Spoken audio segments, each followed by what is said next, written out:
And if you watched last night, it was remarkable, and I don't want last night to just pass on by and not really salute what happened last night, because last night confirmed something that nobody wants to hear out of Massachusetts. Boston now has two teams, an NFL team and an NBA team, that are easily the best coached team in their respective sport. Okay, every single person Brad Stevens coaches gives you their best game, and that is something. Terry Rozier would not be this good in Phoenix. Jason Tatum would not be growing this quickly in Charlotte. We have multiple examples where Isaiah Thomas is a B-, C+, 15-point-a-game guy. Under Brad Stevens, he got MVP votes. He's 5'8". Jay Crowder's a guy, a journeyman, suitcase, always packed. Not in Boston. He was an asset. Avery Bradley was really special in Boston. I didn't love them trading him away. Even though he went to Detroit to be more of an offensive player, his numbers have eroded. Jaylen Brown couldn't shoot the basketball in college. Athletic, yes. Couldn't shoot. 2 years later under Brad Stevens, he's a borderline all-star and a pure shooter. 47%. 40 on threes during the regular season. Folks, that's what Belichick does. Where you go, whatever happened to Matt Castle? He won 11 games here. Wasn't Deion Branch really special? LeGarrette Blount, where did he go? Jamie Collins was really good. Who got him again? I don't remember Chris Hogan and Wes Welker being this good in Buffalo and Miami, respectively.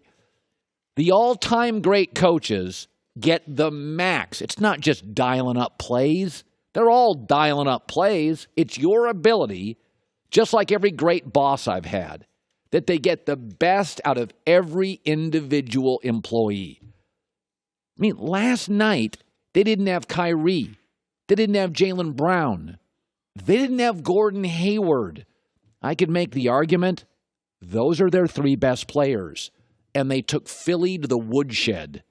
They outscored the Sixers in every quarter. It was really never close. Don't get me wrong. I like Philly a lot. They have two players, Embiid and Ben Simmons, especially Simmons, I absolutely love. But they need people, okay? Because I know as of next year that the Boston Celtics are going to go into the season with Al Horford, Gordon Hayward, Jason Tatum, Kyrie Irving, Terry Rozier, Gordon Hayward. Did I say that? Is that 6 players who are A or B players under Brad Stevens? I'm not saying they're all A or B players. There's 6 players who are A or B to B plus players under Brad Stevens. Philadelphia's got to get a couple guys. And right now in Philadelphia, they're not even playing Markelle Fultz. He's a DNP again. They're not even sure, forget A and B, they're not sure he can play, period. Listen, I like Philadelphia. Simmons, I think, is an all-timer. He's got to learn some things like you got to hit free throws, dude. And I think he'll improve dramatically over the last couple of years. But when you watch what Boston is doing, last night is just not another game. Holy God.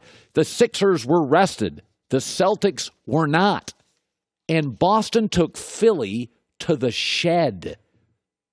You get all those guys are back for Boston next year. Another year. Tatum better. Jaylen better.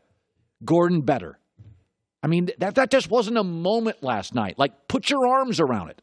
This is why I said next year, Boston's going to start a dynasty.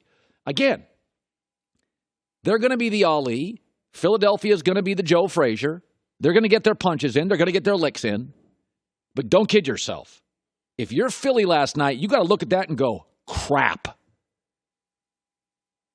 Brad Stevens got Isaiah Thomas MVP votes. Okay?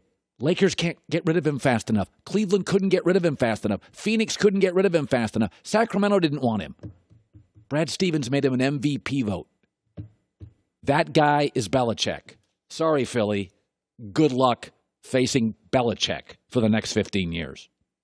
All right, so the big question now is, all right, LeBron James' reign is about to end. Here comes Toronto, and everybody's now picking Toronto. Charles Barkley last night is picking the baby dinosaurs. He may be right, but if I talk about the Raptors for 3 minutes, all of you will turn the channel because they have no chance to win the East and no chance to win the championship. Depth doesn't win championships, and it rarely wins conference championships. The bigger story is what we just saw, because I've never seen anything like it. LeBron James single-handedly beat Indianapolis, the Pacers. He led them in 9 categories: minutes, points, assists, rebounds, steals, blocks, three-pointers made, free throws made, field goals made. 9 categories. The Onion, a very funny satirical account on the internet, had a great headline yesterday. LeBron James credits teammates with providing 4 bodies necessary to avoid forfeiture against Pacers. That's essentially what it was. Before we get to the baby dinosaurs, let's acknowledge what he did. Something I've never seen. Let me give you an example how great it was. Michael Jordan's the best player ever, right? Let's go to his greatest finals ever, the Phoenix Suns. Remember that? He averaged 41 a game. It's the best I've ever seen Michael in a series. He was unbelievable. He must have led him in all the categories, right, Colin? No, Horace Grant led him in rebounds. Horace Grant led him in blocks. Scottie Pippen led him in assists. Scottie Pippen led him in steals. He didn't lead in field goal percentage. That was Michael's greatest series I've ever seen. Remember the one that got all the love? Utah, the second one, 113-degree temperature, something like he was a Martian? That was MJ's unbelievable series. Rodman led him in rebounds. Pippen led him in assists and steals. And Steve Kerr led him in three-point percentage and free throws. And Tony Kukoc made the most three-pointers. Michael, in his best series, had all sorts of help. Kukoc and Kerr and Rodman and Pippen, Horace Grant. LeBron led in 9 categories and beat an NBA team in a series. Good luck to Toronto. Wonderful city. Fantastic. Beautiful. Everybody loves Toronto. I get it. I love it too. But let's not just fly past this yield sign and not acknowledge it exists. Michael never did that. Magic never did that. Bird never did that. What do I like in the series? I really don't know.